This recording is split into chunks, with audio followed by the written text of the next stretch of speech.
belajar fikih tapi tasawufnya tidak ada, kasihan diri kita, kasihan. Karena suatu ketika riwayat hadis sahih, dahulu pernah di waktu Rasulullah SAW berkumpul dengan Abu Bakar As-Siddiq, Umar bin Khattab, dan Sayyidina Ali. Sayyidina Utsman pada waktu itu tidak ada di Masjid Madinah. Pada waktu itu datang orang yang baru selesai berperang. Ini sahabat Rasulullah juga. Masuk, selesai daripada berperang, masuk masjid langsung sholat. Sahabat-sahabat yang lain lah melihat bahwasanya wah ini paling paten sudah ibadahnya, habis berperang berjihad di jalan Allah Ta'ala sholat. Kata Rasulullah tidak. Nah kan aneh, kan aneh.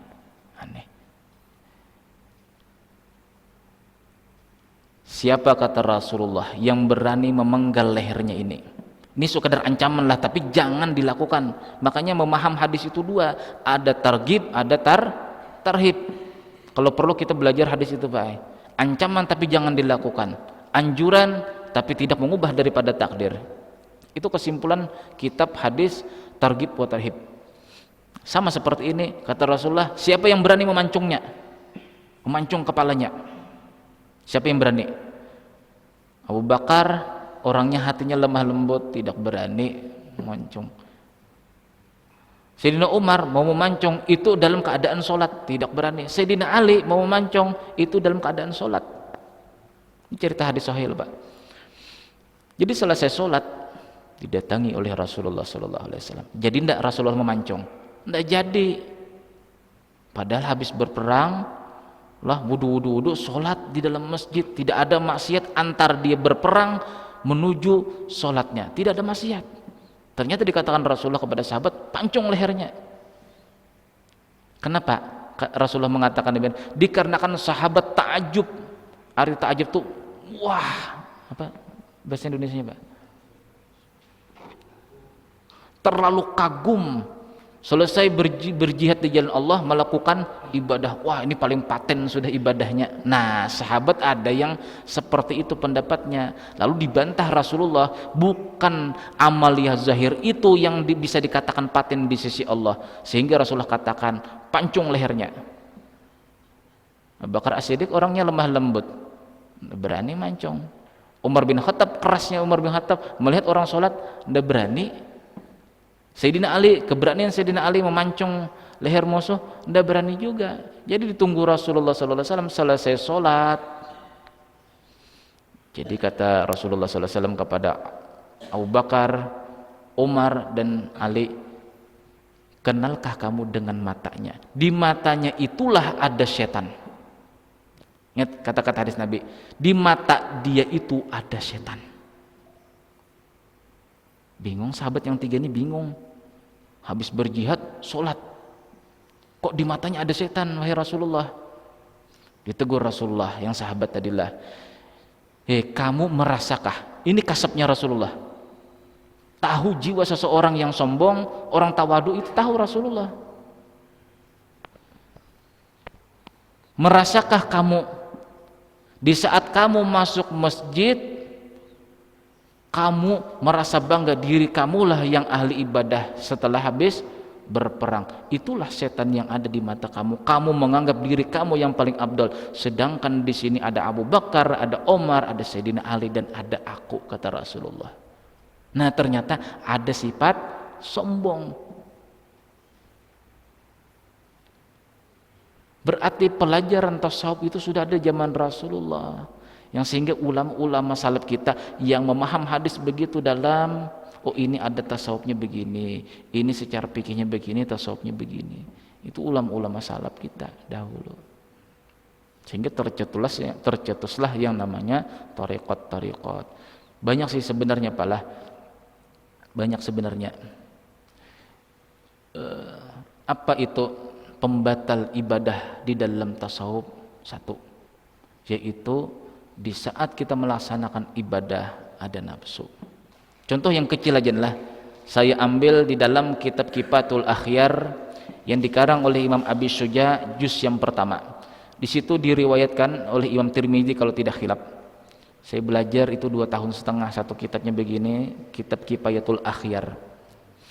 Jadi ceritanya begini Pak, ada sahabat Rasulullah SAW habis makan daging, datang kepada Rasulullah, wahai Rasulullah, saya habis makan saya ini sudah wudu, makan daging, apakah perlu berwudu lagi wahai Rasulullah? Kata Rasulullah, kamu berwudu lagi baru sholat. Datang lagi sahabatnya yang pertama tadi ini, itu barengan juga habis berwudu makan daging, lalu ingin melaksanakan sholat. Apa kata Rasulullah? Kamu tidak usah berwudu, langsung aja sholat. Nah, kalau diteliti hadisnya ternyata apa? Orang yang pertama tadi makan dagingnya ya dalam keadaan berwudu lalu makan daging, tapi makan dagingnya secara nafsu, batal wudunya.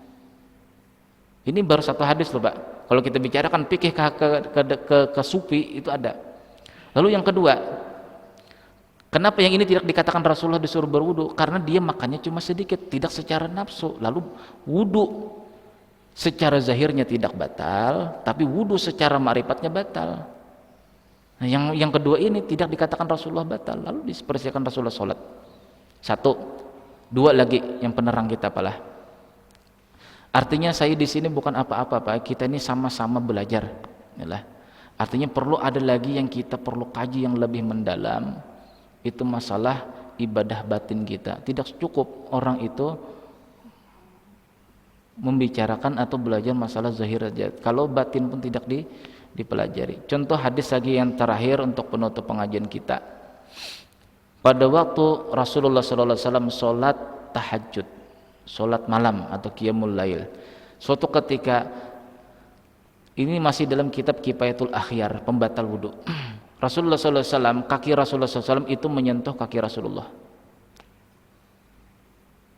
Waktu tidur, Sayyidatina Aisyah ini rupanya terbangun, lalu kaki beliau ini menyentuh kaki Rasulullah SAW yang di waktu sholat. Rasulullah berwudu, sholat lagi. Satu kejadiannya. Malam berikutnya begitu lagi, kaki Sayyidatina Aisyah radhiyallahu anha itu menyentuh kaki Rasulullah yang di saat sholat. Rasulullah tidak membatalkan sholat beliau, bahkan meneruskan. Nah, bisa tidak ulama-ulama yang salafi memaham? Nah, dengan adanya yang dua hadis yang sekecil ini pala, lalu timbullah madhab siapa? Abu Hanifah, Imam Malik dan Imam Ahmad Hanbal mengatakan apabila ada dorongan nafsu tersentuh baru batal. Sedangkan Imam Syafi'i secara nafsukah, tidak nafsukah, kepada orang yang halal kita nikahi tetap batal. Itu kehati-hatian Imam Syafi'i. Jadi mending apa? Mendingan wudu. Nah, wallahu a'lam bishawab. Mudah-mudahan Allah Subhanahu wa taala mengampuni dosa zahir dan batin kita, diberikan kita taufik dan hidayah bisa mengamalkannya, dan mudah-mudahan kita diberikan kekuatan zahir dan batin, diberikan jiwa yang begitu tenang untuk menuntut ilmu agama, baik fikih, ilmu zahir dan ilmu yang lebih dalam lagi dalam ilmu kebatinan, sehingga kita diwafatkan husnul khotimah beserta Rasulullah SAW nantinya di surga. Amin ya rabbal alamin. Al-Fatihah. Selamat.